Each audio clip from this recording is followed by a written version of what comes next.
Joining me now is Florida State Representative Anna Eskamani and Colby Edmonds, reporter for the New York Times. Thank you both for being here. Colby Edmonds, welcome to the show. I do want to start with you. I want to read from you. Prosecutor Andrew Warren, who was fired by Ron DeSantis, Mr. Ziegler's friend and compatriot. And this is what he said. No wonder Ziegler was such a cheerleader for my illegal suspension. He figured that state attorneys who aggressively prosecute sexual assault and corruption are a threat to his political career. For a guy who presents to champion family values, what a disgrace to all Floridians.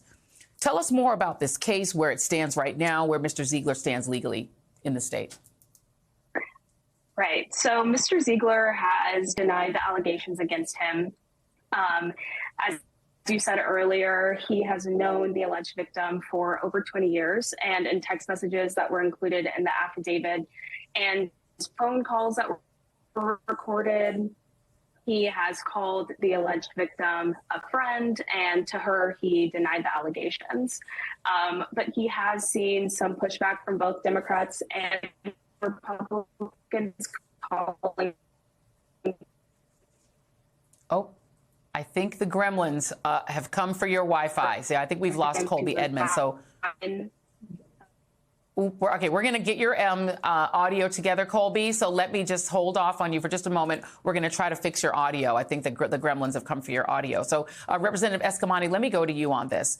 GLAAD, the association that represents LGBTQ folks' interests, they've talked about the fact that Moms for Liberty, this organization, is waging what they call a war on LGBTQ and race-inclusive books. We've seen Moms for Liberty. I think we have VO of them.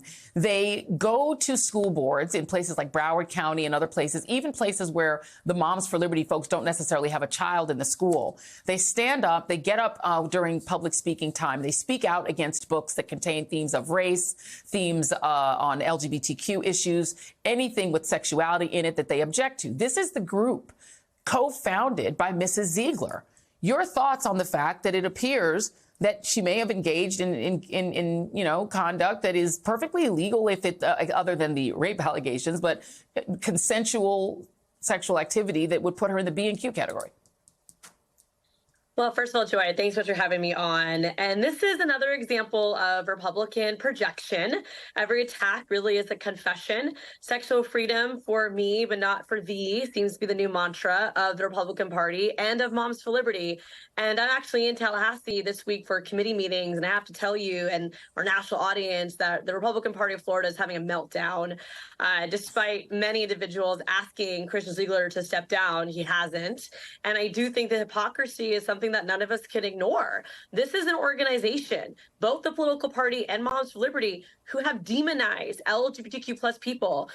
Christian and Bridget have attempted to personify this traditional Christian marriage and couple, and yet here they are doing the exact opposite. Look, I have no judgment on a person's expression of their sexual activity. Of course, the rape allegations are serious and damning, but what I find to be most frustrating is just the hypocrisy of it, that you attack other people for living their lives as you live yours. You know, Ron DeSantis has put himself forward, he and Casey DeSantis. I mean, she walks around in sort of princess gloves, sort of making themselves seem like this perfect ultra-Christian couple, although I've heard at an event he had to be presented with a Bible because he didn't actually own one. But they have sort of pushed this culture war thing to the max. I mean, he's put his pedal to the metal. Anything that isn't upholding and uplifting white Christianity is essentially illegal in the state. It's illegal to make white folks feel uncomfortable. It's illegal to have books that have themes that have LGBTQ, themes in them, or themes about race. He said that learning African-American history has no educational value. I mean, he's been an extremist on this. Has there been any talk inside of the Republican Party that maybe they were sold a bill of goods by him and his friends? He has empowered Mrs. Ziegler and he's got her in charge of what Disney can do. Well, that's such a great question, Joy. It reminds me of a few other examples, too, whether it's Joel Greenberg, former tax collector from Seminole County, that's also been charged with not just fraud and other criminal acts, but sexual interaction with those under the age of 18, essentially rape. You also, of course, have Congressman Matt Gaetz with one controversy over the other. And here we are now with Christian Ziegler. So I think so much of what we see come out of the Republican Party of Florida is just not authentic. It's manufactured. It's an attempt to appeal to a very particular base of voters while demonizing others. And I do think that as we see Governor Ron DeSantis flail on a national stage, it's a reality check for a lot of Republicans where they have subscribed to this extremism because they thought it would benefit them. And then now they're seeing not just themselves, but also the people they looked up to as leaders fall from grace. And I think it's another example of how everyday people, they don't want the rhetoric, they don't want the hypocrisy, they want solutions. And as Florida Democrats, we're committed to staying focused to do that.